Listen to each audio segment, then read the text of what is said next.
Halo selamat pagi pemirsa, saya Chandra Dewi kembali hadir menjumpai Anda tentunya dalam Cerdas 5 Menit.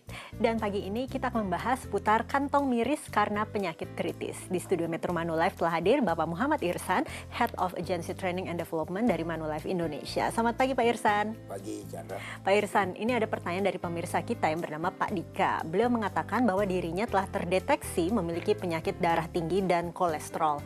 Nah untuk urusan pengobatan ini sudah cukup menguras isi kantongnya ini Pak ya. Dan kini ia merasa khawatir bila penyakitnya nanti bisa meluas, bahkan semakin parah, keadaan kantongnya juga semakin memprihatinkan. Nah kiranya apa yang bisa dilakukan oleh Pak Dika ya Pak ya, untuk mempersiapkan diri secara finansial tentunya? Kondisi Pak Dika ini kondisi yang sangat umum ya.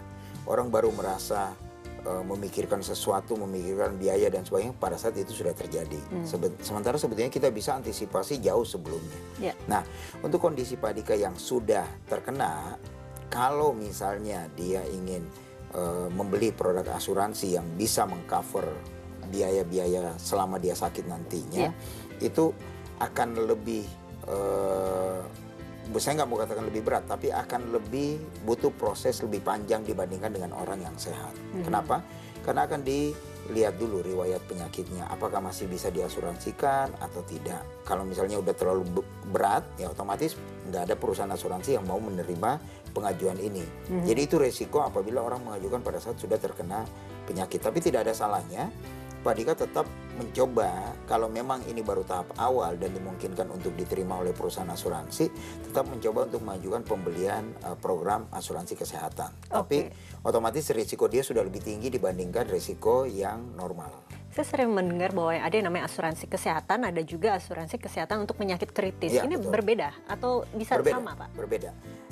Berbeda dalam arti gini, ada asuransi kesehatan yang umum, memberikan penggantian terhadap biaya perawatan selama di rumah sakit untuk penyakit-penyakit umum.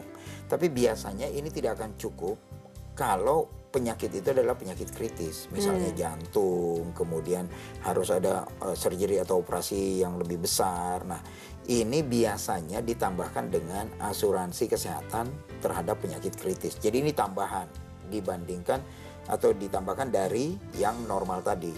Jadi ini perlu untuk orang-orang yang memang punya riwayat atau potensi terkena penyakit kritis tersebut. Oke, apa kita masih perlu memiliki asuransi penyakit kritis ini lebih dari satu kalau begitu Pak? Dimungkinkan tidak? Dimungkinkan. Artinya kenapa dimungkinkan adalah biasanya perusahaan asuransi itu melakukan koordinasi.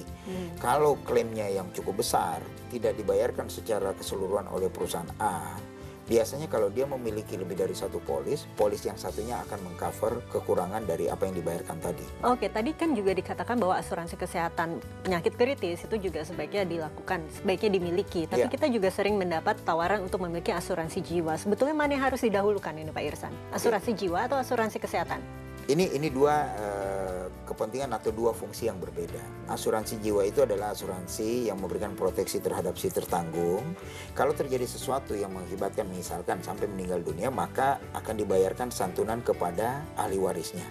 Sementara kalau asuransi kesehatan itu membayarkan biaya di rumah sakit kepada si tertanggung, dalam hal ini orang yang masuk rumah sakit tadi. Jadi ini hal yang berbeda. Kalau ditanya mana yang lebih penting, dua-duanya penting sebetulnya.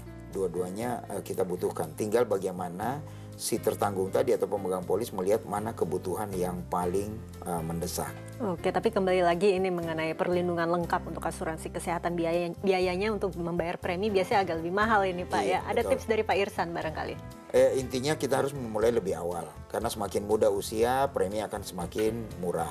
Kemudian jangan sampai kondisinya sudah sakit baru mau membeli perawatan rumah sakit, karena biasanya risiko lebih tinggi, premi akan lebih besar atau bahkan ditolak. Jadi hal-hal seperti ini perlu didiskusikan dengan agen asuransi jiwa sehingga mereka bisa memberikan mana yang paling sesuai dengan kondisi nasabah tadi. Baiklah, Pak Irsan, terima kasih banyak Pak atas informasinya.